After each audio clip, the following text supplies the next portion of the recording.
طولنا الغيبة، صح؟ تعبير طول الغيبة مش بس بنستخدمه بالعامية الأردنية أو الشامية، كمان بنستخدمه في العاميات العربية وبشكل واسع. هذا التعبير بتكون من كلمتين: الفعل طول بطول، والاسم غيبة. أما الفعل طول بطول فمعناه إما بتأخر أو باخد وقت كتير وهو عم بيعمل إشي معين. أما كلمة غيبة فهي من الغياب، والغياب عدم وجود الشخص في مكان أو في بلد محدد أو معين.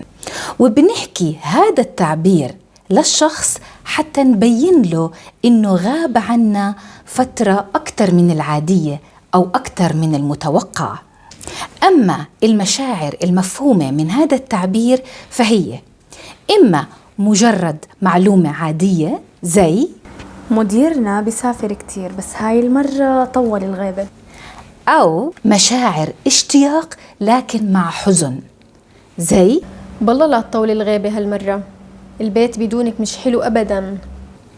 أو مشاعر اشتياق وحزن مع عتب أو لوم مثل أحمد حبيبي والله طولت الغيبة علينا، ما بدك ترجع؟